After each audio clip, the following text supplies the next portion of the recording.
إياك نعبد وإياك نستعين اهدنا الصراط المستقيم صراط الذين أنعمت عليهم غير المغضوب عليهم ولا الضالين آمين رب اشرح لي صدري ويسر لي أمري واحلل عقدة من لساني يفقهوا قولي اللهم ربنا ألهمنا رشدنا وأعذنا من شرور أنفسنا اللهم أرنا الحق حقا وارزقنا اتباعه وأرنا الباطل باطلا وارزقنا اجتنابه آمین یا رب العالمین۔ پچھلے جمعے میں ہم نے آیت بسم اللہ پر گفتگو کی تھی اور صرف اس تمہید کے ساتھ کہ یہ آیہ مبارکہ قرآن مجید کی سورتوں کے درمیان تو صرف ایک دفعہ آئی ہے، وہ سورہ نمل میں ہے۔ حضرت سلیمان نے جو خط لکھا تھا ملکہ سبا کو، اس کا آغاز اس سے ہوا تھا اِنَّهُ مِن سُلَيْمَانَ وَإِنَّهُ بِسْمِ اللَّهِ الرَّحْمَنِ الرَّحِيمِ۔ باقی جو قرآن مجید کی 113 سورتوں کے شروع میں یا ان سے پہلے جو آیت درج ہے اس کے بارے میں اختلاف ہے کہ آیا یہ ان سورتوں کا حصہ ہے یا نہیں ہے۔ اکثر کی رائے یہ ہے کہ سورتوں کا حصہ نہیں ہے، بلکہ علامت کے طور پر کہ ایک سورت ختم ہو گئی دوسری شروع ہو رہی ہے، اور اسی لیے ان کا شمار بھی نہیں کیا جاتا۔ بعض اوقات بعض لوگوں کی رائے یہ ہے کہ ان کا شمار کیا جائے گا، جب آپ پورے قرآن کی آیات کا شمار کریں گے تو یہ 113 آیات بھی شمار ہوں گی، اور ایک رائے ہے کہ نہیں، انہیں نہیں گنا جائے گا۔ باقی اس میں اصل چیز اللہ کے 3 اسماء مبارکہ، اللہ، الرحمن، الرحیم، ان پر گفتگو ہو چکی ہے۔ اب ہم اللہ کے نام سے سورہ فاتحہ پر گفتگو اپنی شروع کر رہے ہیں۔ یہ بات سامنے آ چکی ہے کہ یہ 5ویں وحی ہے جو حضور پر ہوئی، اور پہلی مکمل صورت ہے جو آپ پر نازل ہوئی۔ اس سے پہلے متفرق آیات نازل ہوئی۔ سورہ علق کے شروع میں 5 آیتیں، سورہ قلم اس کے شروع میں 7 آیتیں، سورہ مزمل کے شروع میں 10 آیتیں، اور سورہ مدثر کے شروع میں 7 آیتیں، پھر یہ 7 آیتیں سورہ فاتحہ کی۔ اس سورہ مبارکہ کے بارے میں یہ سب کو معلوم ہے کہ یہ ہمارے نماز کا جزو لازم ہے، بلکہ نماز نام ہی اس کا ہے، گویا کہ اصل نماز یہی ہے۔ اس لیے کہ ایک حدیث میں جس میں، اور حدیث قدسی ہے، حضرت ابو ہریرہ رضی اللہ تعالیٰ عنہ راوی ہے، مسلم شریف کے اندر روایت موجود ہے، اللہ تعالیٰ نے خود اس سورہ مبارکہ کا تجزیہ کرتے ہوئے فرمایا ہے، قسمت الصلاۃ بینی و بین عبدی نصفین، میں نے نماز کو اپنے اور اپنے بندے کے درمیان آدھا آدھا تقسیم کر لیا۔ اور پھر شرح کی حضور نے صلی اللہ علیہ وسلم کہ 3.5 آیتوں میں اللہ کی حمد و ثنا ہے اور اللہ کی بندگی کا اقرار ہے، یہ تو اللہ کا حصہ ہو گیا۔ باقی 3.5 آیتوں میں اللہ سے استدعا ہے، دعا ہے، یہ گویا بندے کا حصہ ہوا۔ تو اس حوالے سے یہ چیز تو بالکل طے ہے کہ یہ 7 آیتوں پر مشتمل ہے۔ البتہ جو لوگ آیت بسم اللہ کو بھی شمار کرتے ہیں پھر یا تو وہ 8 بن جائیں گی، لیکن ساتھ رکھنے کے لیے پھر وہ آخری 2 آیتوں کو ایک کرتے ہیں، صراط الذین انعمت علیہم غیر المغضوب علیہم ولا الضالین، اس کو ایک آیت مانتے ہیں۔ اسی لیے آپ نے دیکھا ہوگا قرآن مجید میں وہاں پھر وہ آیت کا گول نشان نہیں ہے بلکہ وہ 5 کا حصہ لکھا ہوا ہے، یعنی گویا کہ یہاں کچھ اختلاف ہے۔ آج ہمیں اس کی پہلی آیت کے بارے میں بات کرنی ہے۔ الحمدللہ رب العالمین۔ سب سے پہلے ہمیں سمجھنا حمد کسے کہتے ہیں۔ حمد کا ترجمہ عام طور پر کیا جاتا ہے تعریف، کل تعریف ہے اللہ کے لیے، یا تمام تعریف اللہ کے لیے، لیکن یہ ترجمہ اس اعتبار سے غلط ہے کہ تعریف کا لفظ بھی عربی کا ہے اور اس کے خاص معنی ہے۔ تعریف کے معنی ہوتا ہے کسی چیز کی پہچان کروانا، معرفت کروانا۔ ہم کسی سے کہتے ہیں آپ کی تعریف کیا ہے، کیا مطلب ہے؟ آپ اپنا نام بتائیے، یہ نام آپ کی پہچان ہے۔ آپ کی تعریف کیا ہے؟ اس کا مطلب یہ نہیں ہوتا کہ آپ اپنی حمد بیان کریں، اپنی ثنا بیان کریں، اپنے فضائل بیان کریں، اپنے اعلیٰ مقامات بیان کریں، بلکہ تعریف کا مطلب ہے پہچان کروانا، پہچان کرنا بھی نہیں۔ پہچان کرنے کے لیے تعارف کا لفظ آئے گا، تفاعل۔ جیسے تعلیم کے معنی کسی کو علم دینا اور تعلم کے معنی خود علم حاصل کرنا۔ تو تعریف اصل میں مناسب ترجمہ نہیں ہے، لیکن کیا کریں، اور اردو میں مستعمل یہی ہو گیا۔ دوسرا لفظ اس کے لیے جو بہت صحیح ہے وہ ثنا ہے، کل ثنا اللہ کے لیے۔ ثنا کے معنی کیا ہے؟ یہ تثنیہ آپ کہتے ہیں، 2۔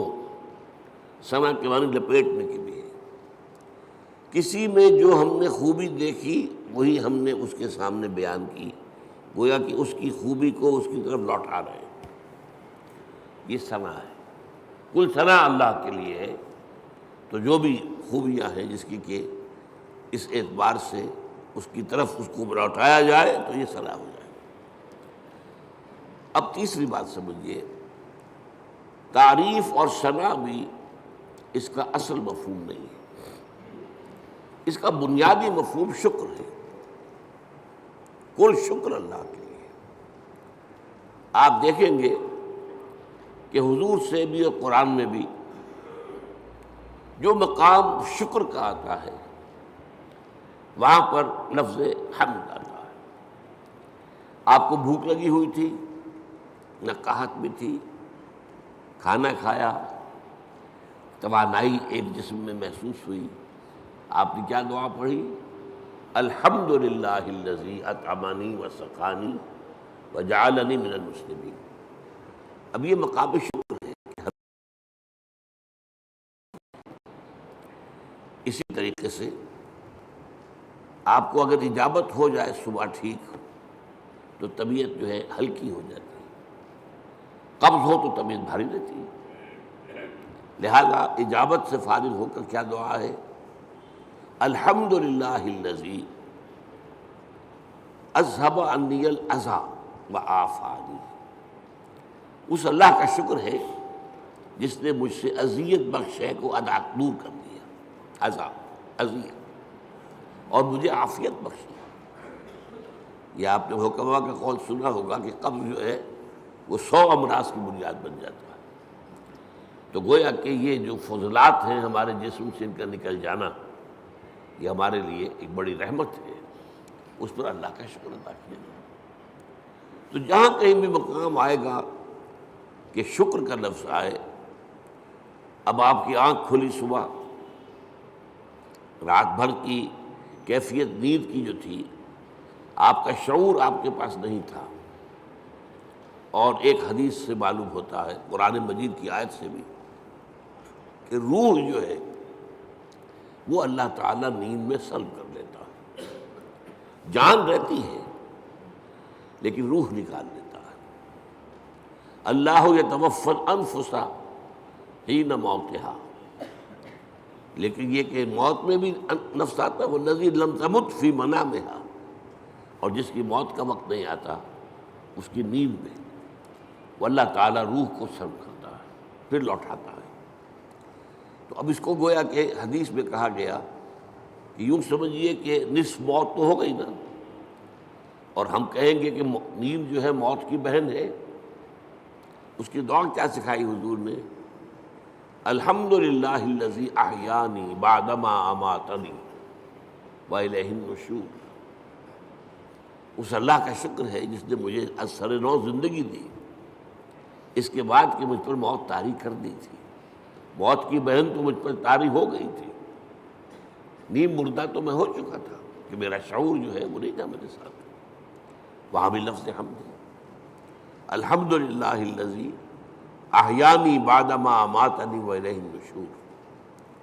آپ سوچ رہے ہوں گے کہ ہمارے معمولات میں بدقسمتی سے یہ چیزیں شامل نہیں رہی.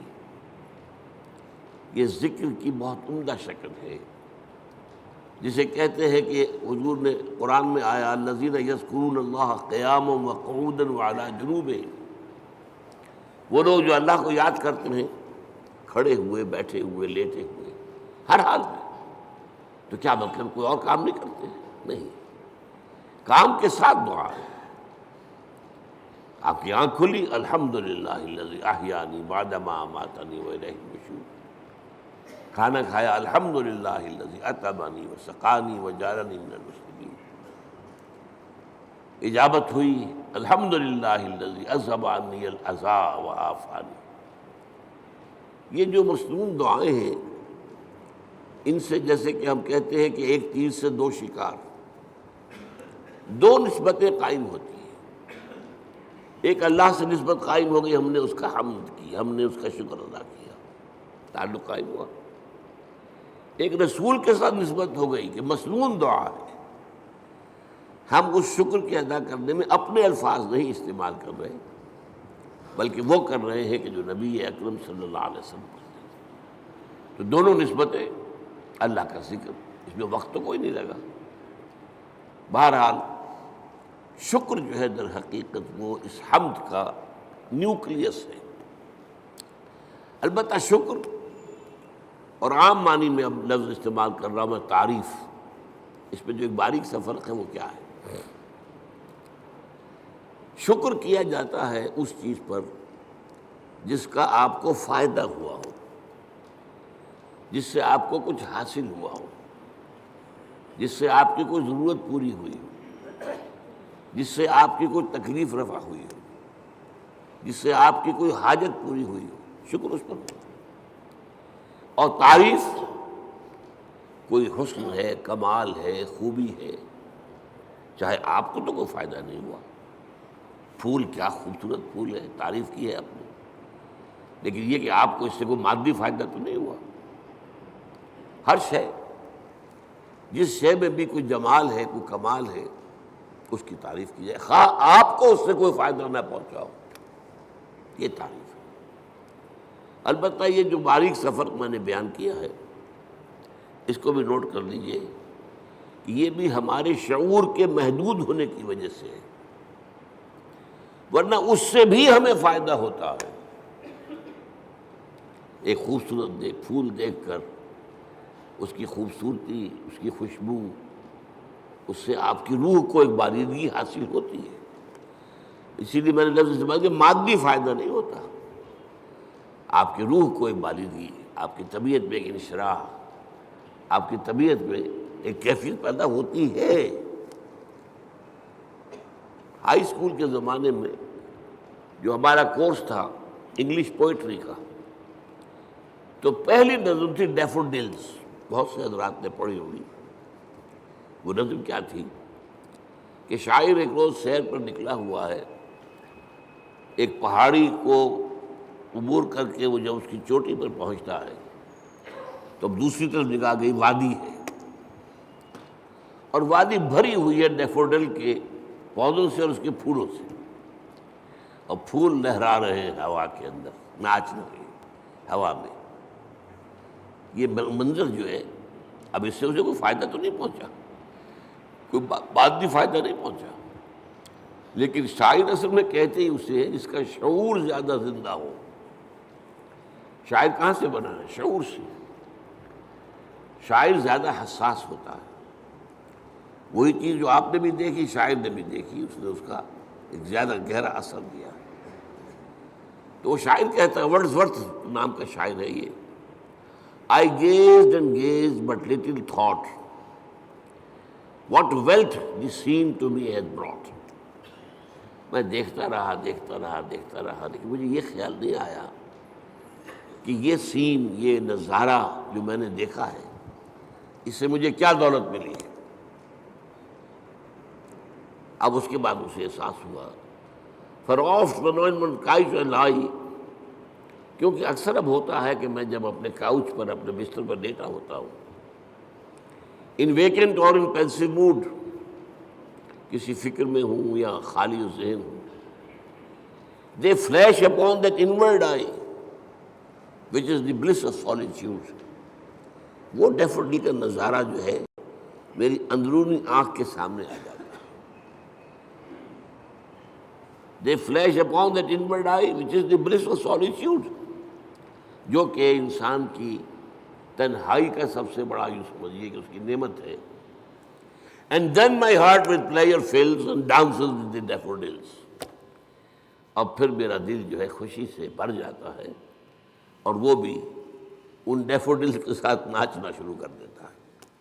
تو یہ اندرونی چیز انسان کو ملتی ہے، اور یقیناً لیکن یہ کہ عام آدمیوں کو اس کا احساس نہیں ہوتا۔ البتہ جو مادی جو فائدہ ہوتا ہے، جیسے بھوک سے نجات ملی، پیاس سے نجات ملی، اور کوئی آپ کا کام ہوا، اسی طرح یہ لفظ استعمال ہوتا ہے قرآن میں۔ جب اللہ تعالی ہمیں پہنچا دے گا اپنے فضل و کرم سے جنت میں، جب داخل ہوں گے تو جو ترانہ ہوگا وہ کیا ہوگا ہماری زبان پر؟ الحمدللہ الذی ہدانا لہذا وما كنا لنہتدی لولا ان ہدانا اللہ۔ سارا شکر اس اللہ کا ہے جس نے ہمیں یہاں تک پہنچایا۔ یہ ہدایت کے معنی ہم جب آخری حصہ پڑھیں گے سورت کا تب تفصیل سے بات کروں گا۔ ہدایت کے درجے ہیں، ہدایت کا درجہ یہ بھی ہے کہ آپ نے کسی کو کوئی بات بتا دی، ایک درجہ اس سے آگے ہے اس کو خوب اچھی طرح سمجھایا۔ اب مثال کے طور پر کوئی شخص آپ سے کوئی پتہ پوچھ رہا، بھائی مجھے فلاں جگہ جانا ہے، ذرا مجھے بتائیے۔ آپ نے کہا یوں جانا، ادھر مڑ جانا، ادھر چلے جانا۔ امریکہ میں جو ہے وہ گنتی کرتے ہیں لائٹس کے ساتھ، ٹریفک لائٹس، 4 ٹریفک لائٹس کے بعد بھائی کو مڑ جانا، اس کے بعد پھر تیسری کے اوپر دائیں کو مڑ جانا۔ یہ بتا دیا آپ نے، یہ بھی ہدایت ہی ہے نا۔ ایک درجہ یہ ہے کہ آپ نے کہا بھائی لاؤ میں تمہیں پہنچا آتا ہوں، آپ نے اس کی انگلی پکڑی یا اپنی گاڑی میں بٹھایا اور اس کی منزل پر پہنچا دیا۔ یہ منزل تک پہنچا دینا یہ ہدایت کا آخری مرحلہ ہے۔ اللہ نے ہدایت کا ابتدائی مرحلہ تو ہمیں کیا، ہمارے اپنے اندر ہدایت موجود ہے، نیکی اور بدی کی پہچان موجود ہے۔ الہمہا فجورہا و تقواہا، ہماری روح کے اندر اللہ کی معرفت بھی ہے اور محبت بھی ہے، موجود ہے۔ پردے پڑ گئے ذہول کے، غفلت کے، ہماری ساری توجہ جو ہے دنیا میں، ہم گم ہو کر رہ گئے، ورنہ ہمارے اندر ہے سب کچھ۔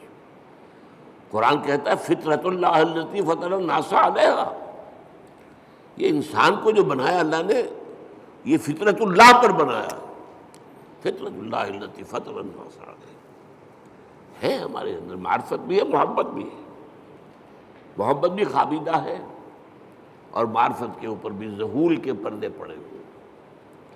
اسی لیے قرآن اپنے آپ کو کیا کہتا ہے؟ تذکرہ، کلا انہا تذکرہ، یاد دہانی ہے۔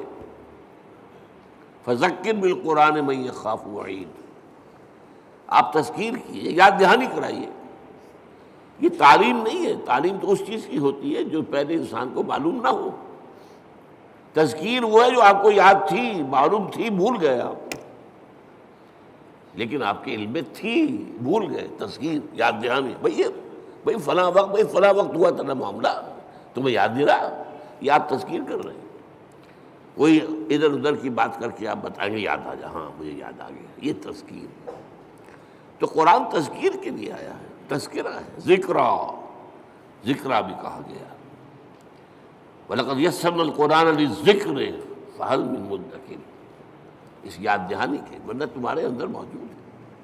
اللہ کی معرفت ہے، اللہ کی محبت ہے، نیکی اور بدی کا شعور ہے، یہ دے کر دنیا میں بھیجا ہے تمہیں۔ اور اس کے بعد یہ ہے کہ اس سے اگلی ہدایت اللہ نے اپنی کتابیں نازل کر دی، اللہ نے اپنے نبی بھیج دیے، اپنے رسول بھیج دیے۔ پھر اس سے اگلی ہدایت کیا ہے؟ تم ارادہ کرو خیر کا، اللہ توفیق دے گا اور انگلی پکڑ کر تمہیں پہنچائے گا۔ یہ ہے ہدایت کی وہ آخری منزل کہ جب وہ داخلہ ہوگا تو اہل جنت کی زبان پر یہ حمد کا ترانہ ہوگا، الحمدللہ الذی ہدانا لہذا وما کنا لنہتدی لولا ان ہدانا اللہ۔ اس میں یہ ہے کہ وہاں پہنچا دینا، لیکن اس دعا کو آپ یاد کر لیجئے، کبھی کوئی نئی بات آپ کے علم میں آ گئی تب بھی آیت پڑھیے، یہ اللہ نے مجھے علم دیا ہے، ہم اس قابل نہیں تھے کہ علم خود حاصل کر دیتے۔ وہ اس آیت کا ترجمہ کیا ہے؟ کل حمد کل شکر اس اللہ کا ہے جس نے ہمیں یہاں پہنچایا جنت تک، ہم پہنچنے والے نہیں تھے، ہم اپنے بل پر، اپنی سمجھ سے، اپنی کوشش سے پہنچنے والے نہیں تھے۔ وما كنا لنهتدي لولا ان هدانا اللہ۔ اسی طرح آپ کو کسی مجلس میں کوئی آپ کو محسوس ہو کہ آپ کے دل کو کوئی روشنی ملی ہے، کوئی آپ کو ہدایت کا کوئی نقطہ ہاتھ آیا ہے، کوئی ہدایت کی طرف آپ کی کوئی توجہ ہوئی ہے، یہ دعا مانگیے، الحمدللہ الذی ہدانا لہذا وما کنا لنہتدی لولا ان ہدانا اللہ۔ چاہے وہ کسی کے ذریعے سے آیا ہو، لیکن الٹیمیٹ سورس تو اللہ ہے نا۔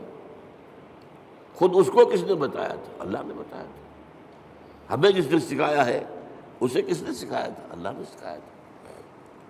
اسی طرح الحمدللہ الذی صدقنا وعدہ واورثنا الارض نتبوأ من الجنۃ حیث نشاء۔ ایک جگہ یہ ترانہ آیا ہے، جنت والے ترانہ جو ہے کل حمد کل شکر اس اللہ کا ہے جس نے ہم سے اپنا وعدہ سچا کر دکھایا۔ اس نے ہم سے کہا تھا کہ تم میرے راستے پہ چلو گے میں تمہیں جنت دوں گا، آج ہمیں اللہ نے وہاں پہنچا دیا۔ صدقنا وعدہ، اس نے اپنا وعدہ ہمارے ساتھ سچ کر دکھایا اور ہمیں بنا دیا وارث، اس جنت کی زمین کا وارث بنا دیا۔ ہم جہاں چاہے ڈیرا لگائیں، کھلی چھوٹ ہے ہمیں۔ الحمدللہ الذی صدقنا وعدہ واورثنا الارض، زمین کا ہمیں وارث بنا دیا۔ اس سے بعض حضرات چاہیے کہ جنت کی ابتدائی منزل اسی زمین پر ہوگی، زمین کا وارث بنا دیا گیا۔ واورثنا الارض، بعض نے کہا نہیں، ارض سے مراد ارض جنت ہے، جنت کی زمین کا ہمیں وارث بنایا۔ لیکن میری ذاتی رائے بھی یہی ہے، اصل میں حساب کتاب یہی ہوگا، میدان حشر اسی زمین میں ہوگا، اس لیے کہ قصہ زمین برسر زمین، آپ نے نیکی یہی کمائی ہے، بدی بھی یہی کمائی ہے، اس کی سزا بھی یہی ہوگی اور اس کی جزا بھی شروع یہاں ہوگی، لیکن شروع ہوگی، جزا کے مرحلے ہیں، پھر اس کے بعد جنت، آسمانی جنتوں کی طرف عروج ہوگا۔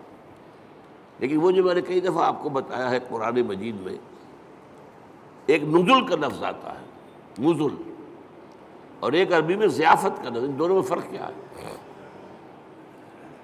نزیل کہتے ہیں کسی مہمان کو جب کہ وہ فوراً آیا آپ کے ہاں، نزلہ اترا، کوئی اونٹ سے اترا آپ کے دروازے پر، نزیل ہے، گھوڑے سے اترا آپ کے دروازے پر، نزیل ہے، کسی خچر پر تھا، گدھے پر تھا، اترا، نزیل ہے۔ آج آپ کار سے اترتے ہیں، نزیل ہے، نزلہ تو ہے۔ آتے ہی آپ کیا کرتے ہیں؟ موسم کے لحاظ سے کوئی ٹھنڈا یا گرم، فوری طور پر ٹھنڈا یا گرم جو ہے اس کی تواضع کی جائے گی، پھر ضیافت ہوگی، پھر اہتمام ہوگا، پھر جو ہے آپ اہتمام کے ساتھ کھانا تیار کریں گے، وہ ضیافت ہے۔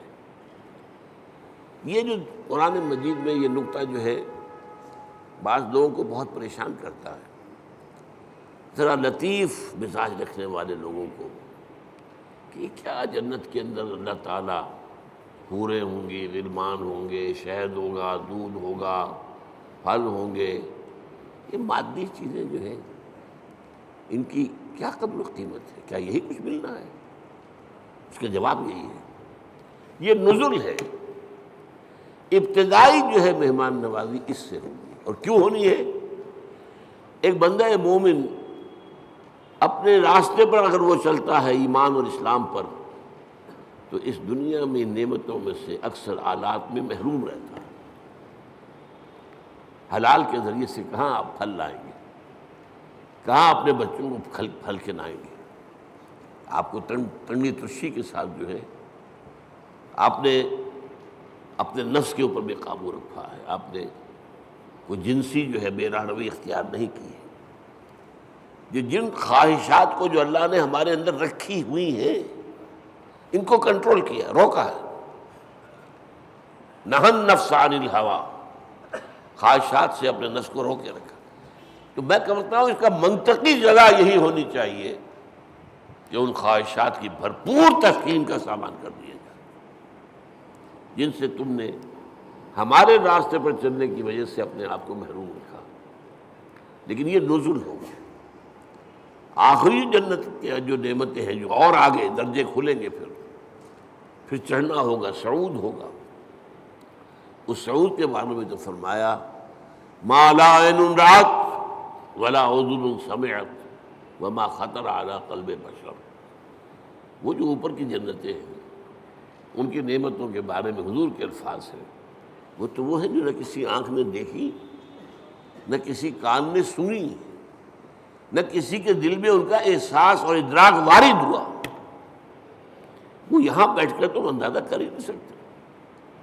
یہ تو ہم اندازہ کر سکتے ہیں نا کہ وہاں انگور ہیں، وہاں کھجوریں ہیں، وہاں جو بھی ہیں پھل ہیں، رمان ہیں، انار ہیں، وہاں دودھ ہے، وہاں شہد ہے، وہاں ہر چیز موجود ہے، یہ تو ٹھیک ہے۔ اگرچہ ان کے ذائقے جو ہوں گے وہ یہاں کے ذائقے کے مقابلے میں، چنانچہ 30 سے جو رکوع ہے سورہ بقرہ اس میں کہا گیا اتوبہ متشابہہ، وہ ملتی جلتی چیزیں ہوں گی۔ یہ بھی انار ہے، یہ انار، لیکن جنت کا وہ انار کچھ اور ہی ہوگا، یعنی اس کا ذائقہ آپ کے اس وقت تصور نہیں کر سکتے۔ اس انگور کا ذائقہ کچھ اور ہی ہوگا۔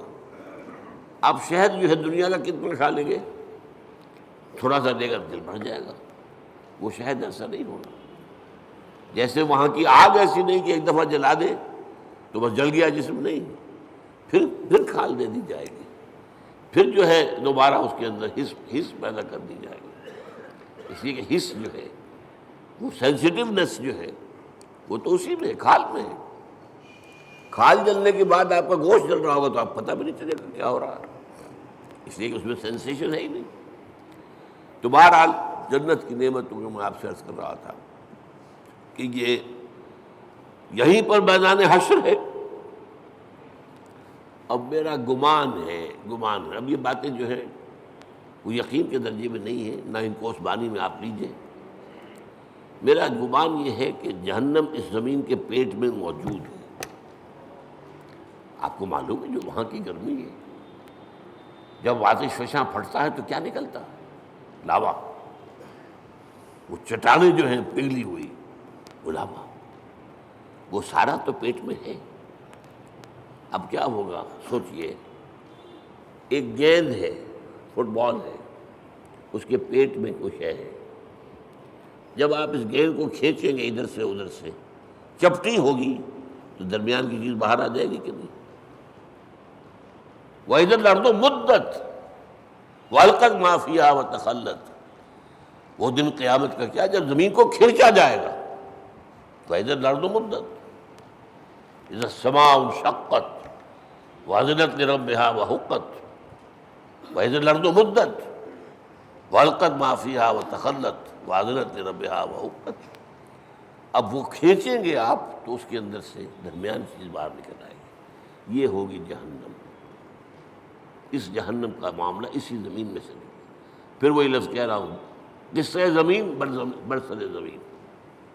لیکن یہ کہ جنت جو وہ ہوگی زمین کی، وہ صرف پہلی منزل ہے اس کی۔ وہ آپ کہہ لیجئے کہ وہ در حقیقت استقبالیہ ہے جو وہاں پر ہو رہا ہے، اور وہاں پر نزل دیا جا رہا ہے۔ یہ ساری چیزیں جو گنوائی گئی ہیں قرآن میں، یہ نزل کے درجے میں، پھر اونچے درجے ہوں گے، پھر اونچے درجے ہوں گے۔ تو بہرحال یہ میری بات کہاں سے چلی تھی؟ الحمدللہ الذی صدقنا وعدہ واورثنا الارض نتبوأ من الجنۃ حیث نشاء۔ کل شکر اس اللہ کا ہے جس نے ہم سے اپنا وعدہ پورا کیا اور ہمیں زمین کا وارث بنا دیا۔ یہ زمین جو تھا کہ میں نے کہا اکثر کے نزدیک تو جنت ہے، جنت کی زمین جس کا وارث ہم بنے، لیکن بعض کا خیال، میری رائے بھی یہی ہے، وہ یہی زمین ہے، اس لیے کہ آپ کو معلوم ہے سورہ فجر میں کیا فرمایا؟ وَجَاءَ رَبُّكَ وَالْمَلَكُ صَفًّا صَفًّا۔ جاء ربک، آ جائے گا تمہارا رب۔ اللہ تو نزول فرمائے گا، میدان حشر میں آئے گا، یہی مقدمہ ہوگا، یہی عدالت لگے گی۔ جاء ربک والملک صفًا صفًا، تمہارا رب بھی آ جائے گا اور پھر فرشتے ہوں گے صفیں باندھے ہوئے، قطار اندر قطار، یہ نزول ہوگا۔ وَيَحْمِلُ عَرْشَ رَبِّكَ فَوْقَهُمْ يَوْمَئِذٍ ثَمَانِيَةٌ۔ وہ جب اللہ تعالیٰ اپنے اس عرش سے اتر کے اس زمین تک آئے گا، اب وہ کیا کیفیت ہوگی، آپ اس کے لیے کچھ نقشہ ذہن میں، کوئی مادی کوئی وجود اللہ کا نہ سمجھیے، لیکن کوئی کیفیت ہے جس کا نام، جس کو ان الفاظ سے تعبیر کیا گیا ہے۔ اب الفاظ ہیں تو کسی درجے میں مناسبت ہوگی، وہ حقیقت تو اس وقت کھلے گی، جیسا کہ میں نے کہا جنت کی نعمت ہوگی، حقیقت اس وقت کھلے گی۔ ما لا عین رأت ولا اذن سمعت وما خطر علی قلب بشر۔ اور قرآن میں جو آتا ہے لہم ما یشاؤون فیہا ولدینا مزید، اہل جنت کے لیے وہ تو سب کچھ ہوگا ہی جو وہ چاہیں گے، ہمارے پاس اور بھی بہت کچھ ہے جس کا تصور ہی نہیں ہوگا۔ میں نے اس کا ایک واقعہ یاد آ گیا مجھے، اب کئی دفعہ بیان کیا میں نے۔ میرے ایک دوست ہیں ڈاکٹر یقین صاحب جو باہر امراض چشم ہیں، انہوں نے مجھے سنایا، وہ جا رہے تھے لندن، اب ان کے بچے جو ہے کوئی کہہ رہا تھا میرے لیے یہ لائیے، میرے لیے یہ لائیے، میرے لیے یہ لائیے۔ ایک چھوٹی سی بچی تھی، انہوں نے کہا ابا میرے لیے پینسل لے کے آئیے۔ اب وہ لندن سے پینسل منگوا رہی ہے، اس کا ذہن اس سے آگے ہے ہی نہیں، وہ لڑتی ہوئی اپنے بڑے بہن بھائیوں سے، وہ اس کو چھینتی ہوگی، مجھے دو میں کچھ لکھوں یا لکیریں کھینچوں کہیں، اور وہ بڑے بہن بھائی اس کو چھینتے ہوں گے اس سے، تو اس کے لیے تو بہت بڑی نعمت تھی پینسل، تو ابا میرے لیے پینسل لے کے آئیں گے۔ تو ہم کہاں تک تصور کریں گے؟ ہمارا ذہن بہت چھوٹا ہے۔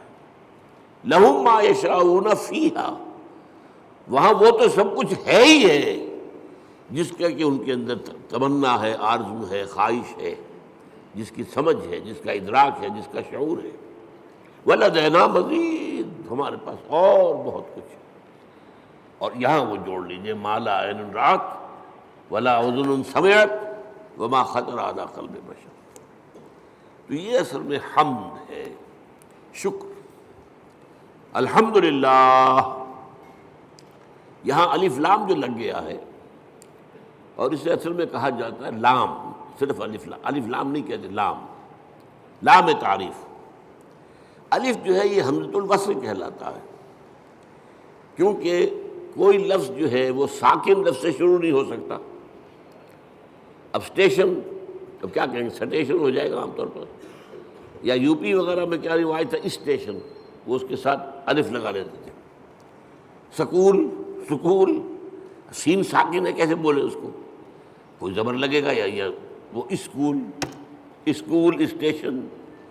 تو ہمارے ہاں کالج میں چڑھاتے تھے لوگ ایک دوسروں کو، جو یو پی سے آئے تھے، ان سے کہا آج تم اسکول کہتے ہو، تم اسٹیشن کہتے ہو، اور وہ کہتے تم سٹیشن کہتے ہو، تم سکول کہتے ہو۔ تو یہ ہے، تو یہ حمزۃ الوصل کہلاتا ہے، جوڑنے کے لیے، ورنہ صرف لام ہے، لام تعریف۔ یہ لام بہت سی قسموں کا ہے۔ ایک تو کسی شے کو نکرہ سے معرفہ بنا دینا، العلم، علم نکرہ ہے، وہی علم، العلم معین علم، خاص علم، یا مکمل علم، یا حقیقی علم، ال سے وہ نکرہ سے معرفہ بن گیا. ایک ال کا معنی یہ لام جو ہے حصر ہوتا ہے. الانسان کل کے کل انسان. الانسان کا مطلب یہ ہوا یا تو وہ جو معرفہ بنایا تو یا تو ہوگا کوئی معین انسان اور یا کل انسان. والعصر ان الانسان لفی خسر. زمانے کی قسم ہے تمام انسان خسارے میں ہیں، گھاٹے میں. تو الف لام، لیکن لام کہنا چاہیے یہاں کل کے معنی میں. کل تعریف اللہ کے لیے، کل ثنا اس کے لیے، کل شکر اس کا. اب آپ نے سوچا اس سے کس چیز کی جڑ کٹ گئی؟ شرک کی جڑ کٹ گئی. دنیا کن چیزوں کو اللہ کے ساتھ جمع کرتی ہے جن سے انہیں کوئی فائدہ پہنچتا؟ سورج دیوتا ہاتھ جوڑ کے کھڑے ہو گئے. انہیں پتہ ہے اسی کی تمازت سے ہماری فصلیں پکتی ہیں، ہمیں معلوم ہے اسی سے ہوائیں چلتی ہیں، وہ ہوائیں بارش لے کے آتی ہیں. گویا کہ اس حیات عرضی، اس زمین پہ جو حیات ہے وہ کل کی کل صورت کی ممنون احسان ہے. لہذا ہاتھ جوڑ دیا، سجدہ کر دیا سجدے. لیکن اگر معلوم ہو کہ سورج میں کچھ نہیں ہے، جو کچھ اس میں ہے وہ اللہ کا پیدا کرتا، تو الحمدللہ کل شکر اللہ کا ہے. یہ الحمدللہ جو ہے یہ در حقیقت جڑ کاٹ دینے والا ہے شرک. کسی اور میں کوئی خوبی دیکھی، پھول خوبصورت ہے، آپ کہیں گے، عام آدمی کہے گا بڑا خوبصورت پھول ہے. بندہ مومن کیا کہے سبحان اللہ، اسے تو اللہ یاد آیا، اس پھول میں تو کچھ نہیں ہے، تو اللہ کی طرف سے اس کو عطا کرنا ہے. آپ کو تصویر دیکھتے مصور کی، اگر وہ بہت اچھی بنی کس کی تعریف کرتے؟ مصور کی تصویر کی؟ تعریف تو مصور کی ہے جس نے کہ تصویر کھینچی ہے، بنائی ہے. تو در حقیقت الحمدللہ. اور یہ جان لیجیے یہی شکر جو ہے یہی عبادت کی شکل اختیار کرتا ہے. کیوں؟ اس لیے کہ ایک اصول ہے فطرت انسانی کے اندر مضمر ہے، ہل جزاء الاحسان الا الاحسان. یہ سورہ رحمان کی آیت ہے. بھلائی کا بدلہ بھلا ہی ہوگا نا. کسی نے آپ کے ساتھ کوئی خیر کیا ہے، اچھا کام کیا ہے، آپ کے دل میں ہوگا میں بھی اس کی کوئی خدمت کروں. اگر انسانیت آپ میں ہے تو اس شکر کا بدلہ، جیسے کہ ہمیں معلوم ہے کہ حضور ہدیہ قبول کرتے تھے لیکن ہدیہ دیتے بھی تھے. چنانچہ جو بھی کوئی آپ کے ساتھ بھلائی کرے آپ اس کے ساتھ بھلائی کریں. والدین کی بھلائی وہ اتنی ہے کہ ہم کتنی ہی خدمت کر لیں ان کا حق ادا نہیں ہوگا، اور سوائے اس کے کوئی چارہ کار نہیں کہ اللہ ہی سے دعا کریں، اے اللہ ورحمہما کما ربیانی صغیرا. پروردگار جس طرح میرے والدین نے مجھے پالا پوسا جبکہ میں چھوٹا سا تھا، تو ان پر رحم فرما. میں ان کا حق ادا نہیں کر سکتا. بس البتہ یہ کہ انسان مقدور بر تو کرتا ہے. سلیم الفطرت انسان ہو، فطرت کج نہ ہو گئی ہو، پرورٹڈ نہ ہو، تو والدین کی خدمت، بوڑھے والدین کو. آپ کو معلوم ہے صرف 2 چیزیں ہیں جن کے بارے میں کہا گیا ان کو دیکھنا بھی عبادت ہے. محبت اور تعظیم کی نگاہ سے کعبے کو دیکھنا عبادت ہے. چاہے آپ طواف نہیں کر رہے، چاہے آپ کوئی نماز نہیں پڑھ رہے، کعبے کے سامنے بیٹھ کر محبت اور تعظیم کے ساتھ اس کو دیکھنا عبادت ہے. بوڑھے والدین کو دیکھنا محبت کے ساتھ عبادت یہ حضور نے فرمایا. تو آپ جو ہے اپنی امکانی حد تک تو اس کا آپ جو ہے بدلہ اتارتے ہیں. انہوں نے پالا پوسا جبکہ میں چھوٹا سا تھا، میری ضروریات پوری کی. اب یہ بوڑھے ہیں، یہ محتاج ہیں، اب ان کی ضرورتیں میں پوری کروں. اگرچہ جیسا کہ میں نے کہا کہ حق ادا نہیں ہو سکتا، لیکن اب آپ سورج کا کیا حق ادا کریں گے؟ کچھ بھی نہیں کر سکتے. یہ جذبہ شکر جو ہے سورج کا، یہ عبادت کی شکل اختیار کرتا ہے. جہاں آپ کو بدلہ نہیں دے سکتے سر جھکا دیجیے، تعظیم کیجیے، اس کے سامنے سجدہ کیجیے. یہی تو ہے. شکر سے عبادت ہے، یہ فلسفہ ہے، سمجھ لیجیے، شکر کی بنیاد پر عبادت ہے۔ اسی لیے تو جس کو کہا حضور نے، اور میں نے ابھی حدیث آپ کو سنائی تھی، حدیث قدسی، الصلاۃ، جو اصل دعا ہے اس کی پہلی آیت ہی ہے الحمدللہ رب العالمین۔ قرآن کی پہلی آیت، پہلا لفظ کیا ہے قرآن کا؟ اگر آیت بسم اللہ اس میں شمار نہ کی جائے، جیسا کہ میں نے کہا کہ غالب رائے یہی ہے کہ وہ اس کا حصہ نہیں ہے، تو پہلا لفظ قرآن کا کیا؟ الحمد۔ اور آپ کو معلوم ہے یہ لفظ کتنا پیارا ہے اللہ کو۔ حضور کے نام سارے کے سارے اسی مادے سے ہیں۔ محمد حمد سے ہے، احمد حمد سے ہے، محمود حامد حمد سے ہے۔ اور اس امت کا نام پتہ ہے کیا ہے؟ حمادون، اللہ کی بہت حمد کرنے والے۔ حماد یہ مبالغے کا صیغہ ہو گیا، اللہ کی بہت حمد کرنے والے۔ اور ایک خاص بات یاد آئی ہے، حضور کی ایک حدیث ہے بڑی عجیب۔ قیامت کے دن وہ میدان حشر، جس کا میں نے نقشہ آپ کے سامنے بھی کھینچا ہے، ایک تو یہ کہ وہاں حضور کو ملے گا کیا مقام؟ مقاماً محمودا، وہی لفظ حمد۔ اور سب سے بڑی بات یہ، حضور نے فرمایا لواء الحمد بیدی، حمد کا جھنڈا میرے ہاتھ میں ہوگا،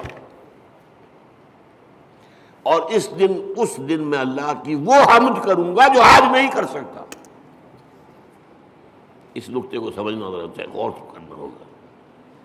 ہر شے کی حمد اس کے ادراک اور شعور کے مطابق نہیں ہوگی۔ کسی نے آپ کے ہاتھ پر ہیرا رکھا، آپ نے سمجھا شیشے کا ٹکڑا ہے، تو کیا شکر کریں گے آپ؟ اگر معلوم ہو یہ ہیرا ہے تو شکر جو ہے اس کے متناسب شکر آپ کے قلب میں پیدا ہوگا۔ معرفت جو اس وقت ہوگی وہ آج نہیں ہے، پردے اٹھ چکے ہوں گے۔ آج چاہے اب بھی حضور کی معرفت ظاہر بات ہے کہ تمام انسانوں میں، مخلوقات میں سے بڑھ کر ہے، لیکن یہ کہ وہاں جب بے پردہ ہوگا معاملہ، تو فرمایا کہ وہ جو حمد میں اس میں بیان کروں گا وہ آج نہیں کر سکتا۔ تو یہ الحمدللہ، اللہ پر ہم گفتگو کر چکے ہیں۔ کل حمد کل شکر اللہ کے لیے، لہذا تعریف اسی کے لیے ہوگی، ثنا اسی کی ہوگی، شکر اسی کا ہوگا، عبادت اسی کی ہوگی۔ الحمدللہ رب العالمین۔ رب، اب رب کسے کہتے ہیں؟ رب کے معنی ہے مالک، اور کسی چیز کو پروان چڑھانے والا، اس کا خاص تعلق ہے۔ جو مالک ہوگا کھیتی کا وہ اسے پروان چڑھائے گا، بڑھائے گا۔ رب المال، سرمایہ والا، وہ سرمایہ کو بڑھانے کی فکر کرے گا۔ مضاربت ہو رہی ہے، ایک شخص کا سرمایہ ایک محنت کر رہا ہے، یہ رب المال کہلاتا ہے۔ رب المال، رب الدار، گھر کا مالک، تمام جہانوں کا رب۔ اب یہ تمام جہان کون سے ہیں؟ ایک عالم دنیا ہے، ایک عالم آخرہ ہے، ایک عالم برزخ ہے، ایک عالم ملکوت ہے، ایک عالم ملائکہ ہے، ایک عالم حیوانات ہے، ایک عالم انسانیت ہے۔ جتنے چاہے جوڑتے چلے جائیے، یہ سارے عالم، ان سب کا رب وہی ہے۔ یہ بھی در حقیقت اسی شرک کو کاٹنے والا، یہ کوئی بھی اس میں شریک نہیں ہے، وہ ہے تمام جہانوں کا رب، تمام جہانوں کا مالک، تمام جہانوں کا مختار مطلق، تمام جہانوں کو پروان چڑھانے والا وہی۔ الحمدللہ رب العالمین، کل حمد کل شکر کل ثنا اس اللہ کے لیے ہے جو تمام جہانوں کا پروردگار ہے، پالنہار ہے، روزی رساں ہے، مالک ہے، آقا ہے، جیسا کہ آقا کے لیے بھی رب کا لفظ آتا ہے۔ جب زلیخا نے گناہ کی دعوت دی تھی حضرت یوسف کو، کیا کہا تھا انہوں نے؟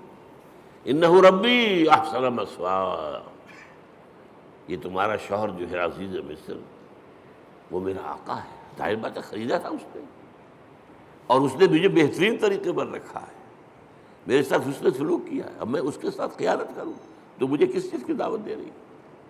تو رب۔